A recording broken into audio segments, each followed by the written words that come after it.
I'm sitting at a packed rooftop restaurant, watching the city lights flicker below. The air smells like grilled steak and expensive wine. My sister Brianna sits across from me, laughing loudly with Tyler, my husband. They're acting like I'm not even here. The waiter approaches our table, pen ready. I smile and start to order the salmon. Before I can finish, Brianna's hand shoots up. You didn't hear me? Ignore her, she says, pointing at me like I'm a stranger. The waiter freezes. His eyes darted between us, confused. Tyler stares at his phone, scrolling like nothing happened. My mouth hangs open. I'm sorry, what? I managed to say. Brianna leans back in her chair, crossing her arms. You heard me. Don't take her order. The waiter shifts uncomfortably. He looks at me, then at Brianna, then down at his notepad. Slowly, he nods. My heart pounds. Around us, other diners glance over, curious. They're watching, waiting, like they already knew something I didn't. This wasn't just dinner. This was something else entirely. Brianna starts laughing, loud enough for nearby tables to hear. Some people just don't belong at nice places like this, she says, flipping her hair. I feel my face heat up. My hands grip the edge of the table. Tyler still won't look at me. He adjusts his jacket collar and leans toward Brianna, whispering something I can't hear. She giggles. Tyler, I say quietly. What's going on? He doesn't answer. Just take a sip of his drink like I'm invisible. Brianna waves her hand dismissively. Oh, don't be so dramatic. You'll survive one meal without ordering. My chest tightens. I want to stand up. I want to leave. But my legs feel frozen. Around us, the chatter continues, but I swear people are stealing glances at our table. I feel small, cornered, trapped in a nightmare I didn't see coming. The waiter lingers nearby, pretending to wipe down an empty table. He won't meet my eyes. Neither will Tyler.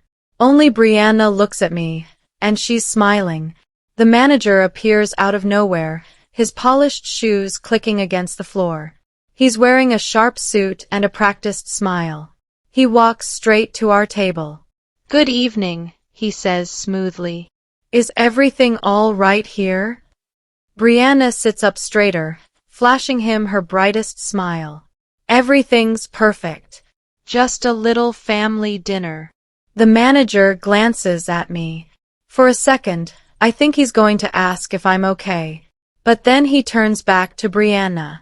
I apologize for any confusion, he says. We're a bit short-staffed tonight. We can't accommodate extra orders at full tables. Extra. The word stabs me in the chest. Extra. I repeat, my voice cracking. I'm sitting right here. I'm part of this table. The manager's smile tightens. Of course. I just meant. Brianna cuts him off. It's fine. She understands. She smirks at me like she just won a game I didn't know we were playing. The manager nods and walks away. The waiter follows him, sliding the drink menu away from me as he passes. I finally turn to Tyler, my voice shaking. Why are you letting this happen? He glances up from his phone for the first time all night. His expression is flat, almost bored. Don't start drama, he says quietly. Those 4 words hit harder than anything Brianna said. My own husband. The man I've been married to for 3 years. And he's telling me not to cause a scene. I stare at him, waiting for something, an apology, an explanation, anything. But he just looks away, focusing on the menu like this is normal. Brianna tilts her head, watching me with fake concern. You okay, sis? You look upset. I don't answer. My throat feels too tight to speak. My hands are trembling in my lap. Tyler shifts in his seat, uncomfortable but silent. He's chosen a side. And it isn't mine. Brianna raises her glass, grinning like she's about to make a toast.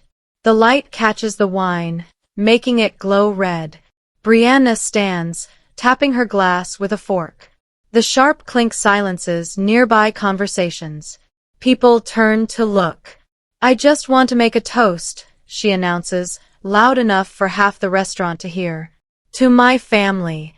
To be generous to the people who actually contribute. She pauses, letting the words hang in the air. Then she looks directly at me. And to know your place. Laughter ripples through the nearby tables. Some people don't even know what's happening, but they laugh anyway. My face burns with humiliation. Tyler lifts his glass. He actually lifts it. And drinks. I sit frozen, staring at the empty space in front of me where a plate should be. Where my order should be. Brianna sits back down, satisfied. The waiter returns with a tray piled high with food. Steak. Lobster. Pasta. He places plates in front of Brianna. Then Tyler. Then the two empty chairs beside them, as if invisible guests are joining us. But nothing for me. Not even a breadstick. Food surrounds me. The smell is overwhelming. Garlic butter, seared meat, fresh herbs. My stomach growls, but no one seems to notice. Or care. Tyler cuts into his steak without a word. Brianna twirls pasta on her fork, humming to herself. I sit completely still, hands folded in my lap. This is amazing, Brianna says, chewing slowly. You should really try the lobster, Tyler. Oh wait. She glances at me. Some of us are trying it. Tyler smirks but doesn't look up. I feel like I'm disappearing. Like if I stay quiet long enough, I'll fade into the chair and no one will remember I was here. Brianna leans close, her voice dropping to a whisper only I can hear. Maybe next time you'll learn your place. Her breath smells like wine. Her eyes are cold. Before I can respond, I notice something on the edge of the table. A black leather folder. The bill. It's already here, before dessert, before coffee, before anyone asks for it. Someone planned this. The manager returns, holding a tablet. He taps the screen a few times, then looks at Brianna. The card on file has been charged, he says smoothly. Everything's taken care of. Brianna nods, satisfied. Then she tilts her head toward me, her smile dripping with fake sweetness. See? Don't worry. It's handled. My stomach drops. Card on file? What card? I lean forward slightly, trying to see the tablet screen. The manager angles it away, but not before I catch a glimpse of numbers. 4 digits. The last 4 digits of a credit card. My heart stops. I know those numbers. I've seen them 1,000 times. Wait, I say, my voice barely above a whisper. Whose card is that? The manager glances at Brianna, then back at me.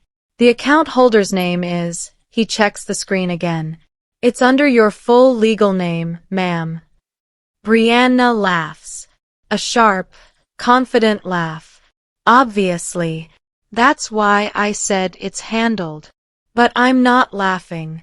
And my face must show it, because her smile falters. Tyler stiffens beside me. Can you repeat that? I ask the manager, my voice steady now. He looks uncomfortable. The card on file is registered to you. Full name. Has been for years. Brianna's laughter dies completely. She stares at me, then at the manager. That's impossible. I'm the one who set up the account. The manager checks his tablet again. According to our records, the primary account holder is, he says my full legal name slowly, clearly. Brianna's face goes pale. Tyler shifts in his seat, suddenly very interested in his napkin. That can't be right, Brianna snaps. Check again. The manager taps the screen. It's correct. I sit back in my chair, letting the silence stretch. My mind races. Years ago, after our parents died, I opened an emergency account. For my family. For moments when we needed help. I trusted Brianna with access. Clearly, that was a mistake. The manager clears his throat. Who should I confirm the charge with? Brianna opens her mouth, but no sound comes out. For the first time tonight, she has nothing to say. My mind flashes back. 3 years ago. Mom and Dad's funeral. Brianna was crying so hard she couldn't stand. I held her up, whispering that we'd get through it together. The bills came fast. Hospital debt. Funeral costs. The house. I opened a business account tied to my freelance work, thinking it would help us both stay afloat. I added Brianna's name so she could use it in emergencies. She promised she'd only use it when absolutely necessary. I trusted her. I always trusted her. But looking at her now, dressed in designer clothes, dripping in jewelry I've never seen before, I realize the truth. She's been using that account like her personal ATM. And Tyler knew. He had to know. The manager shifts his weight. Ma'am, I'll need authorization to proceed with tonight's charge. Brianna snaps out of her daze. Charge it. Just charge it. Her voice is sharp, desperate. The manager looks at me instead. Not her. Me. My silence makes the entire table uneasy. Tyler whispers, just approve it so we can go. I take a slow breath. Then I look the manager in the eye and say clearly, I don't approve of it. The words hang in the air like a bomb. The entire table goes silent. Brianna's fork clatters against her plate. What? She hisses. I said no. My voice is calm, steady. For the first time all night, I feel like I'm in control. The manager nods slowly. Understood. Then we'll need an alternative form of payment.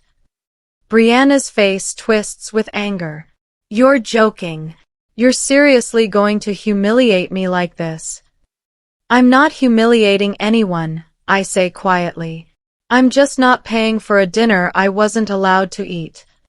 Tyler finally looks at me, panic creeping into his eyes. Come on. Don't do this. Do what? I ask. Stand up for myself? Brianna slams her hand on the table. Glasses rattle. Nearby diners glance over. You're being ridiculous. The manager clears his throat. Is there a payment issue we should discuss privately? I shake my head. No issue. Just a misunderstanding. Brianna leans forward, her voice low and venomous. You're really going to do this? After everything I've done for you? I almost laughed. Everything you've done? Like what? Ignore me all night? Humiliate me in public? I gave you a place at this table, she snaps, and then told the waiter not to serve me. Her jaw clenches. Tyler rubs his temples, clearly wishing he were anywhere else. The manager shifts awkwardly. Perhaps I should give you all a moment. No, I interrupt. I'd like to clarify something. I look at Brianna. You said you set up the account. But that's not true, is it? She doesn't answer. Her eyes darted to Tyler, then back to me. The account, I continue, is linked to my business. The business I built from nothing after Mom and Dad died. The business you said would never work. Brianna's face hardens. You don't have a business. I smile. It's small, but it's real. Actually, I do. The manager looks confused. I'm sorry, what business? I turn to him. What's the name on the account? He checks his tablet. Then his eyes widened. He reads the company name aloud. The name echoes across the table. It's the same name printed at the bottom of every menu in this restaurant. The same logo hangs on the wall near the entrance. Brianna's eyes flick to the wall, then back to me, then to the manager. Her mouth opens, but no words come out. Tyler stares at me like he's seeing me for the first time. Wait, you… Yes, I say simply. The manager straightens, his entire demeanor shifting. You're the owner? I nod. Silent partner. I invested years ago when this place was just a rooftop with potential. Brianna laughs. Sharp. Disbelieving. You're lying. I don't respond. I just watch as the realization crashes over her like a wave. The waiter from earlier appears at the manager's side, whispering something urgently. The manager's expression changes. He looks at me with something close to horror. I am so sorry, Ms. He uses my full name now. Respectfully. We had no idea. It's fine, I say calmly. Honest mistake. Brianna's face is bright red. Tyler won't look at anyone. The people at nearby tables have stopped pretending not to watch. The manager pulls out the chair beside me, one of the empty ones, and gestures toward it.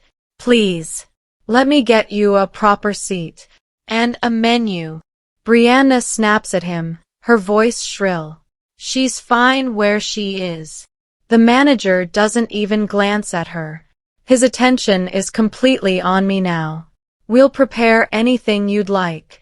On the house, of course. That's not necessary, I say. But thank you. Tyler finally speaks, his voice tight. You never told me. You never asked, I replied. Brianna pushes her chair back, the legs scraping loudly against the floor. This is insane. You're insane. I stay seated, calm. I'm just someone who invested in a good opportunity. The waiter reappears with a fresh menu, placing it gently in front of me. He apologizes quietly, his face flushed with embarrassment. I smile at him. It's okay. Really. Brianna looks around wildly, as if waiting for someone to tell her this is all a joke. But no one does. The manager stands beside me like a guard. The staff treats me with sudden, careful respect. Tyler looks scared. Actually scared. The atmosphere at the table has completely flipped. Brianna sits rigid, her jaw clenched so tight I can see the muscles twitch. Tyler stares at his plate like it holds the answers to the universe. The manager leans down slightly. If you'd like, we have a private dining room upstairs. Much quieter. We can discuss the account there. I consider it. The idea of leaving this table, leaving them, is tempting. But something holds me here. Maybe it's the need to see this through. I'd like that, I say finally. Brianna jumps up, her chair nearly tipping over. I'm coming too. The manager's expression doesn't change. Only the account holder, ma'am. That's ridiculous. I'm family. And yet, I say softly, you told them not to serve me. Her face twists with rage. Tyler reaches for her arm, but she jerks away. I stand slowly, smoothing my dress. For the first time tonight, I feel tall. Strong. The manager gestures toward the staircase. I follow him without looking back. Behind me, I hear Brianna's voice rising, shrill and desperate. The private dining room is beautiful. Soft lighting, leather chairs, a view of the entire city. The manager closes the door, muffling the noise from downstairs. I apologize again, he says, placing a folder on the table. We should have recognized you. I prefer staying off the radar, I admit. Most people don't know I'm involved. He nods, understanding. Then he opens the folder. Inside are printouts, months of charges, dates, amounts, guest lists. My chest tightens as I scan the numbers. Hundreds of dollars. Every week. sometimes twice a week. Brianna's name appears over and over, along with Tyler's. They've been using this account regularly, the manager says carefully. For private parties, expensive wine, full-course meals. I feel sick. Not because of the money, I have enough, but because of the betrayal. She knew. She knew it was my account, my money, and she used it like it meant nothing. The total at the bottom makes my hands shake. Thousands. Tens of thousands. Can you freeze the account? I ask. He nods immediately. Consider it done. I take a moment to breathe. The city lights blur as tears prick my eyes, but I blink them away. I won't cry. Not here. Not now. The manager taps his tablet. The account is frozen. If you'd like, I can generate a final bill for tonight's charges and send it directly to. Send it to the table, I say. Let them handle it. He hesitates. Are you sure? Positive. He nods and steps out, leaving me alone in the quiet room. I stare at the folder, at the endless list of charges. All those nights Brianna posted photos on social media, fancy dinners, champagne toasts, laughing with friends. She was spending my money and making it look like hers. And Tyler, my husband, he knew. He had to know. All those late nights he said he was working. All those dinners he said were client meetings. He was here. With her. I close the folder and stand. My reflection stares back at me from the window, tired but not broken. I walk back downstairs. Each step feels heavier, but also lighter. Like I'm shedding weight I didn't know I was carrying. When I reach the table, Brianna is mid-rant. She's talking loudly to Tyler, gesturing wildly. The moment she sees me, she stops. Finally, she snaps. Are we done with this drama? I don't answer. Instead, I placed a new bill folder in front of her. Then one in front of Tyler. Brianna glances down, confused. Then she opens it. Her face drains of color. What is this? She whispers. Tonight's bill, I say calmly. The account is frozen, so you'll need to pay. Tyler opens his folder. His hands start to shake. This is over $2,000. That's what happens when you order lobster and champagne, I reply. Brianna slams the folder shut. You're insane. You can't do this. I already did. The manager appears behind them, hands clasped professionally. Will you be paying together or separately? Brianna's eyes darted around the restaurant, searching for an escape. But there isn't one. People are watching now. Really watching. And she knows it. Tyler leans forward, his voice desperate. Please. Just fix this. We'll pay you back. No, I say simply. Brianna stands abruptly, her voice rising to a shout. You're doing this to embarrass me, to humiliate me in front of everyone. No, I corrected her. I'm doing this because you humiliated me first. Her mouth opens, closes, opens again. No words come out.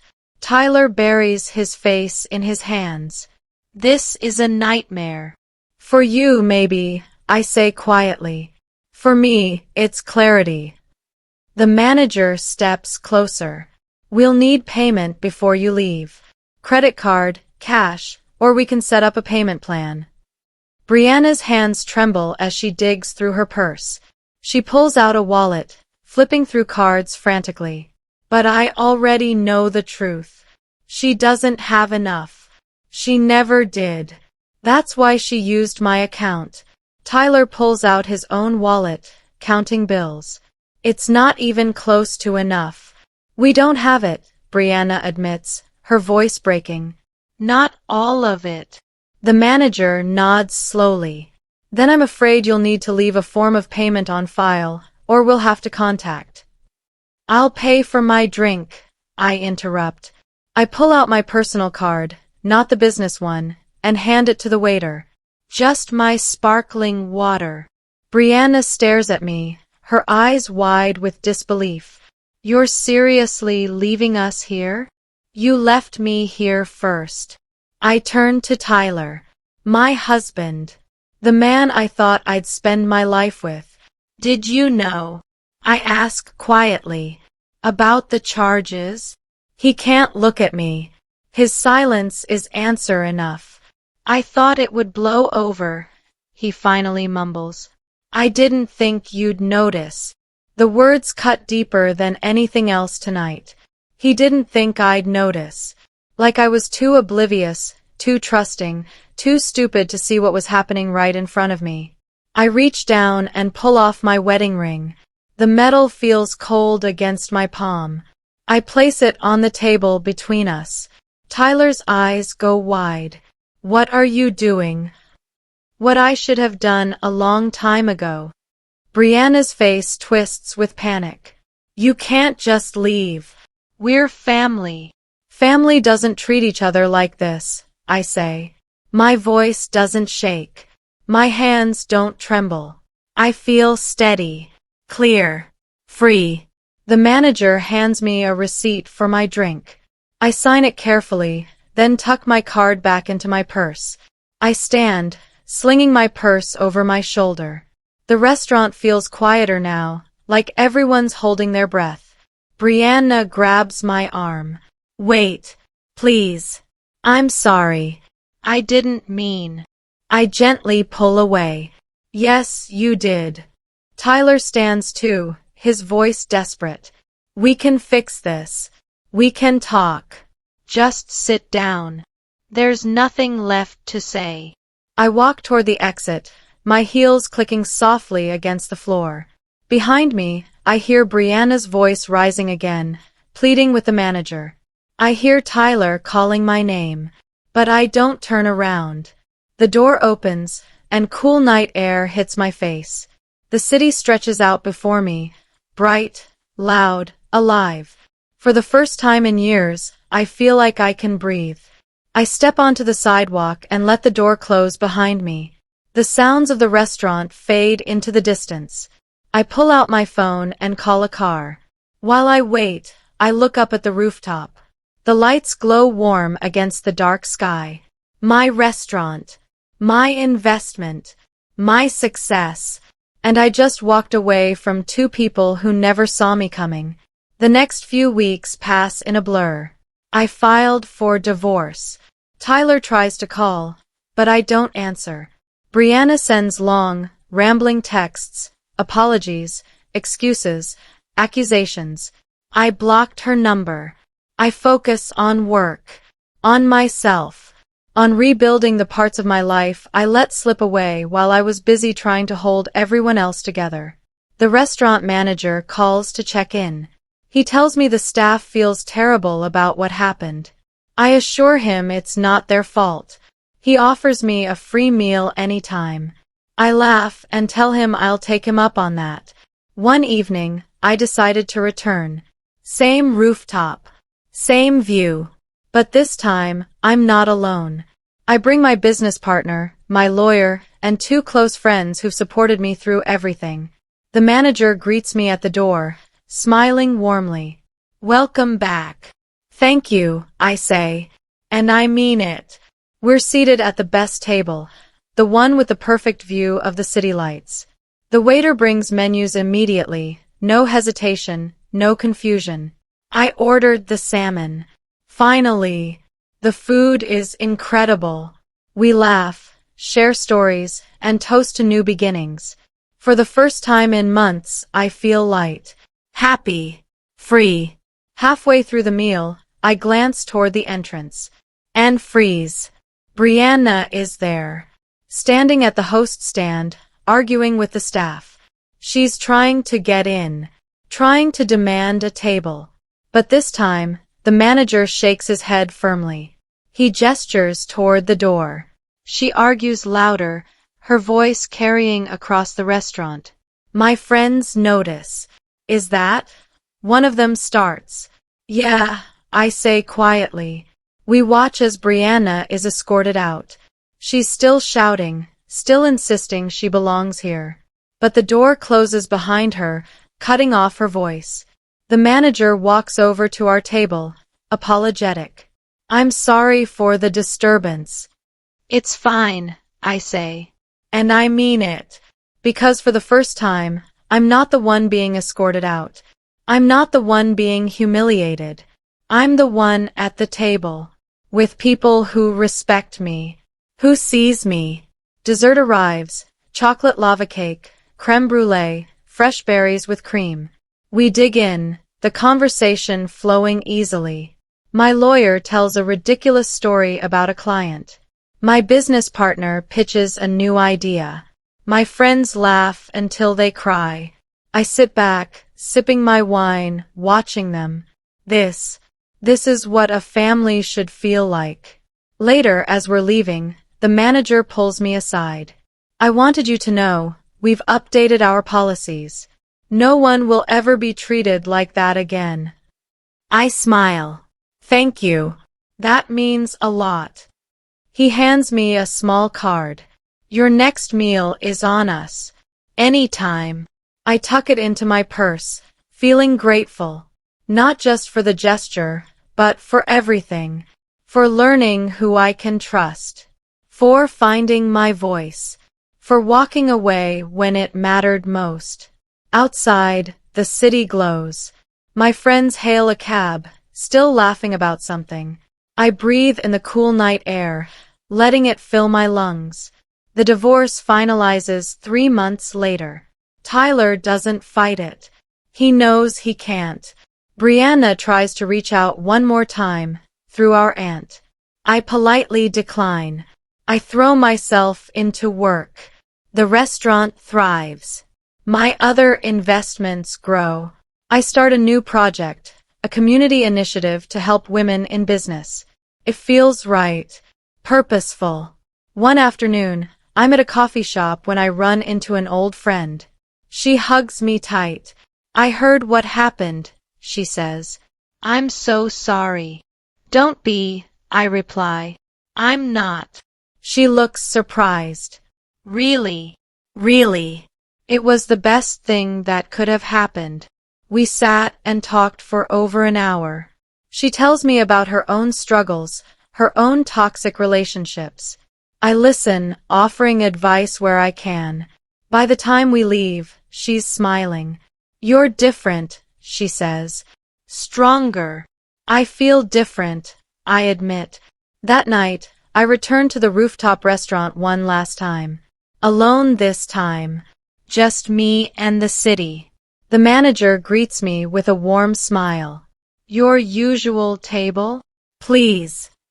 I sit down, looking out at the skyline. The city sparkles below, endless and alive. I ordered a glass of wine and the salmon, the meal I never got to eat that first night.